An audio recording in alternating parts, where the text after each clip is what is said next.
Ça caille. J'en ai marre, ça caille. La petite vidéo du mardi.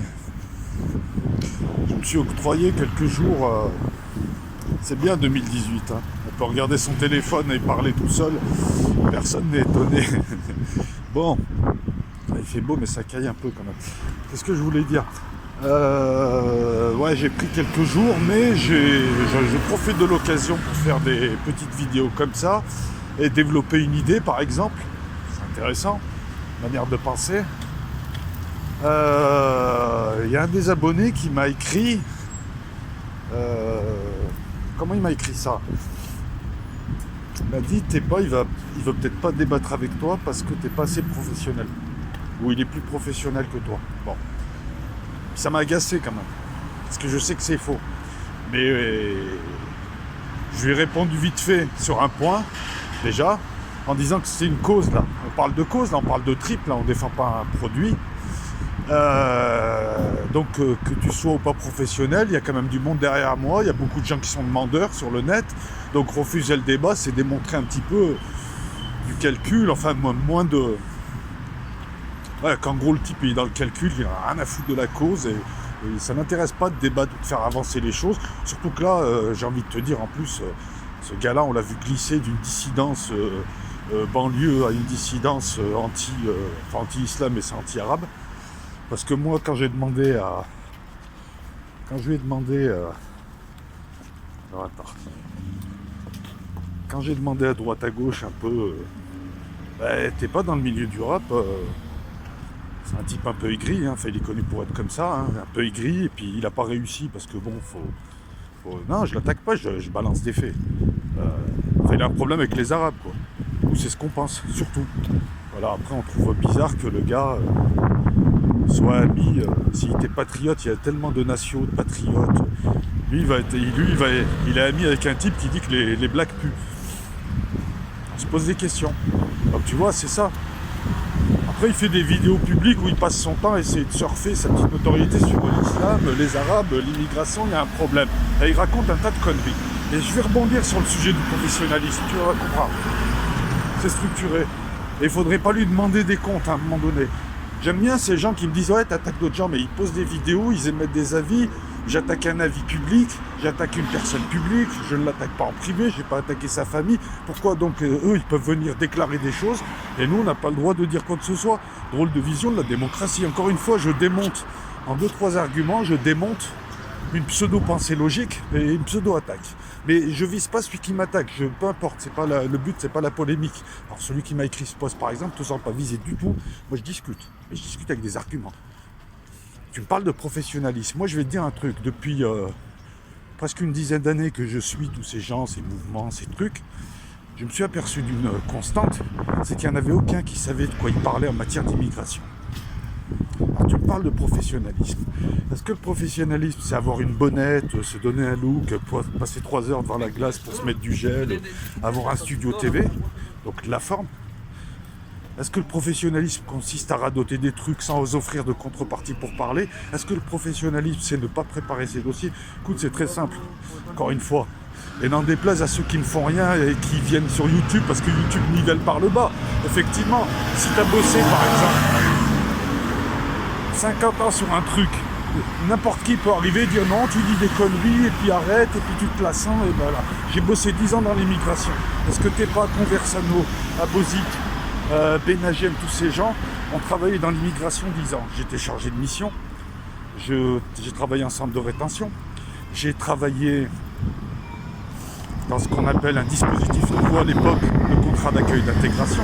Tu vois, par exemple, le contrat d'accueil d'intégration, installé en 2003 dans 12 départements, consistait à accueillir la personne, lui remettre un titre de séjour, lui donner une journée de formation civique, lui proposer des cours de français, un suivi par une assistante sociale, notamment les femmes, détection des problèmes, une visite médicale complète, et ensuite un lien avec tous les professionnels et les administrations. Moi je bossais, j'avais compétence sur 7 départements, je montais des plateformes. Tu me parles de professionnalisme, excuse-moi, je formais les préfectures à l'époque, les préfets, les secrétaires généraux de préfecture. Pour te dire que je connais le dossier, est-ce que tu n'es pas rentré dans un centre de rétention? Est-ce que tu n'es pas lu des rapports du Justice, de la CIMAD, parce que j'ai bossé avec ces associations? Est-ce que t'es pas connu pour me citer des associations d'éducateurs spécialisés qui s'occupent d'enfants étrangers? Est-ce que t'es pas donne des chiffres à Paris? Est-ce que t'es pas fait de la comptabilité publique, ordonnateur? Parce qu'après, chargé de mission, j'avais un budget de 2 millions d'euros. J'avais toujours 7 départements, je suis venu dans la région et je n'étais plus auditeur, je n'étais plus intervenant médiateur en centre de rétention. Et j'étais, comment dire ça, c'était moi qui étais au-dessus, qui supervisait, donc qui regardait les organismes de formation, qui les payait, qui les contrôlait, qui m'occupait de toute l'infrastructure. Ça donne une petite technicité, un petit professionnalisme quand même. Est-ce que Tepa et tous ses amis et tous ces gens que je vois à la télé jusqu'à Marine Le Pen connaissent les ordonnances de 45, les accords franco-algériens, les différents rectificatifs qu'il y avait avant des accords franco-marocains? Ils parlent de kafala, ils ne savent pas que c'est un acte juridique qui a valeur légale. La seule kafala autorisée en France, c'est la kafala algérienne, parce que là-bas, c'est un juge qui la prononce. Par exemple, au Maroc, je crois que la kafala en France n'est pas reconnue, la kafala marocaine, parce que c'est des adouls. C'est un acte notarié. Tu vois, je peux rentrer dans un débat technique, puisque j'ai une maîtrise de droit privé obtenue à l'université Pierre Mendès France en 96 à Grenoble. Tu peux vérifier, c'est pour ça que je donne le nom, on peut tout vérifier. Que Tepa, Benagem, tout ça, savent que par exemple dans les 200 000 entrants en France, il y a différents statuts. Est-ce qu'ils savent ce qu'est un visa A, visa B, un visa C, un visa D? Une obligation à quitter le territoire, une invitation à quitter le territoire. La différence entre un retenu et un retenu et un expulsé. Est-ce qu'ils savent tout ça?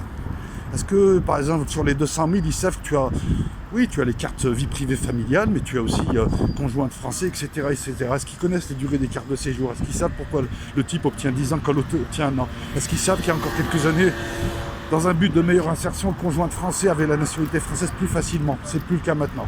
Est-ce qu'il sait qu'on peut donner jusqu'à 500 heures de cours, que les gens sont évalués? Tu vois ça?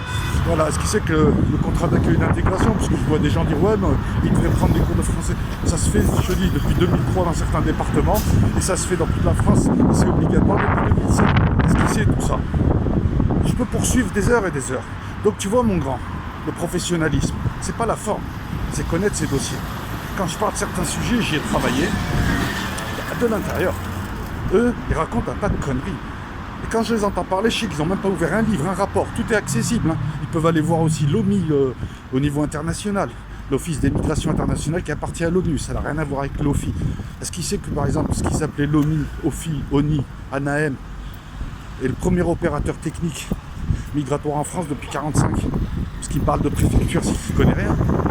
J'ai bossé avec la pénitentiaire, j'ai bossé avec le GISTI, la CIMAD, avec des avocats, avec des associations.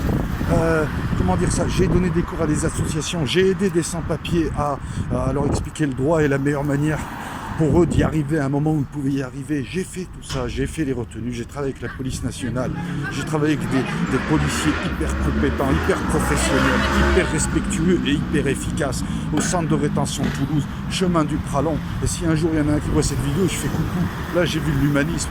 Donc moi, le professionnalisme pour moi, c'est connaître ces dossiers de l'intérieur. L'immigration, je peux en parler des heures et des heures, non pas en tant que fils d'immigré, mais en tant qu'agent de l'État qui pendant 10 ans a travaillé dans l'immigration à fond et qui faisait des 16 heures. Et qui sait tout. Et qui avait une chance inouïe, il était, voilà. On me saluait dans les aéroports. Je dis ça pourquoi? Ça veut dire qu'on me donnait des rôles importants. La Roumanie, j'y allais, au Radéa, tout ça, je raccompagnais des Roumains, volontaires. Et, ne viens pas me parler de professionnalisme en matière d'immigration ou en matière de français de la diversité. C'est pareil.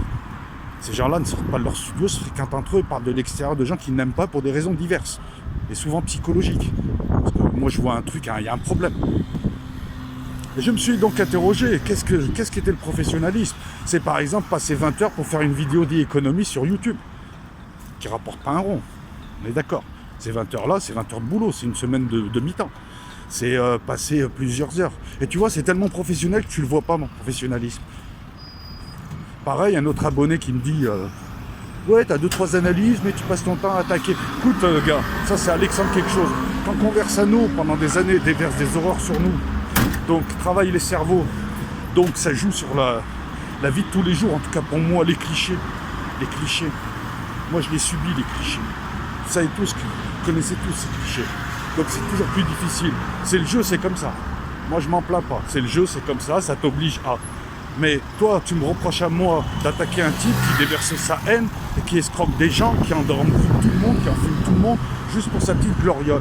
Mais quand tu as mes 2-3 analyses, ben, je t'invite à aller voir les vidéos sur la géométrie sacrée, la physique quantique, toutes les vidéos que j'ai faites Si toi tu me dis que j'ai 2-3 analyses, écoute, je pense que je balance des perles au pourceau. Et tu vois pas que c'est des perles. 2-3 analyses. Rien que ma vidéo sur Pifi, certaines de mes vidéos ésotéristes, il y en a peut-être 30. Parmi les abonnés qui ont compris les pépites que j'avais lancées. Mais toi tu me dis 2-3 analyses. Je passe des heures pour faire mes vidéos. Mais tu sais, si tu veux me juger, il faut aussi être à niveau en tant que juge. Voilà, non, je réponds sympathiquement, mais avec des arguments. Ne me dites pas 2-3 analyses, ou ne me dites pas que l'autre il est plus professionnel que moi. Je te dis juste qu'en matière migratoire en France, il y a des fantasmes, et tous les gens qui en parlent, même à la télé, racontent un ramassis de conneries. Nous, on connaît. Je donnais les chiffres à Paris. Allez voir. Comment ces gens-là ne savent pas qu'il y a par exemple un contrat d'accueil d'intégration qui existe. Je peux en parler des heures. Je donnais des conférences dessus, je suis passé à la télé. Voilà. Je te raconte ma vie là pour te dire que le professionnalisme, il n'est pas dans ma barbe, il n'est pas dans chez moi, je fais ça folklore avec un bureau bricolé, il n'est pas dans mon ordi, il n'est pas dans mon look. Parce que ma chaîne, je l'ai dit au début, peut-être que tu n'étais pas là, c'est un bar où on discute de tout et où on est naturel. C'est le principe de moindre énergie. Parce que si tu n'es pas naturel, le naturel, il revient au galop. Donc au lieu, si je fais un live de 8 heures, contre nature, je vais être beaucoup plus fatigué que si je suis ce que je suis. Le problème, c'est qu'il y a des gens comme toi qui ne regardent que la forme et qui pensent que je suis un zozo sorti de nulle part au RSA, à moitié branque. Tu sais, les vrais dans leur domaine, il faut avoir l'œil aussi pour le voir. Voilà. Donc le plus professionnel des deux sur le sujet, c'est moi.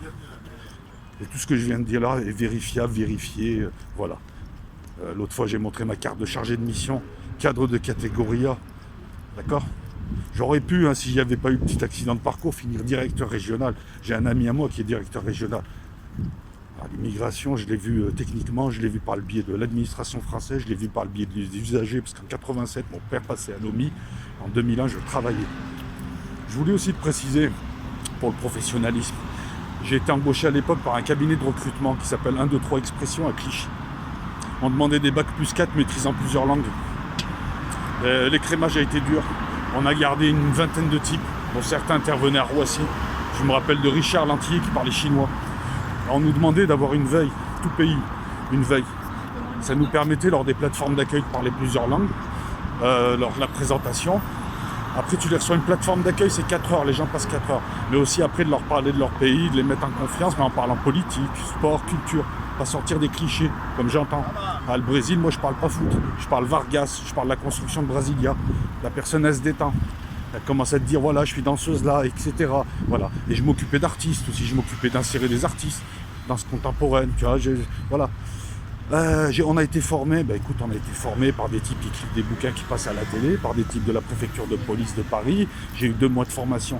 En matière d'immigration, c'est ce que j'ai laissé comme message à tes pas, mais ça a dû l'effrayer, parce que bon, voilà. Alors les gars, j'ai rien contre vous, mais arrêtez de penser que le plus sympathique a raison, ou que celui qui crie le plus fort, ou le plus agressif des deux a tort. Arrêtez de croire que le professionnalisme, c'est une bonnette. Ils sont tous sauf professionnels, et ils en ont rien à foutre du professionnalisme. Ils se font une gâche, c'est pas une cause pour eux. Voilà, c'est ce que je veux que vous compreniez. Quant à moi, écoute, je pratique la nonchalance parce que je suis comme ça, mais je travaille tout ce que je fais. Il y a du boulot derrière, dans tout ce que je fais. Même quand je vends mes fripes, je te promets, il y a du boulot derrière. Donc ne me dis pas, je suis pas professionnel. Dis-moi, j'aime pas mon style. Dis-moi que t'aimes pas mon style. Dis-moi que de temps en temps, je dis des conneries, que si, ça. Voilà. Et c'est pareil pour les gens qui pensent que j'attaque des gens. J'attaque des idées. C'est tout ce que j'avais à dire aujourd'hui, mais je pense que c'est intéressant de le dire et de le dire de cette manière. Ça, il y a partout l'œil. Attendez, excusez-moi. Non, parce qu'il y a une drôle de photo et moi je suis toujours à l'affût de tout. Ah ouais, c'est une photo. C'est une photo de quoi, ça? C'est une photo d'échographie. Alors je passe à côté de l'hôpital de la Timone, il y a une petite photo avec une étiquette et en fait c'est une sorte d'échographie. La personne elle est pas née, que je l'ai vue déjà.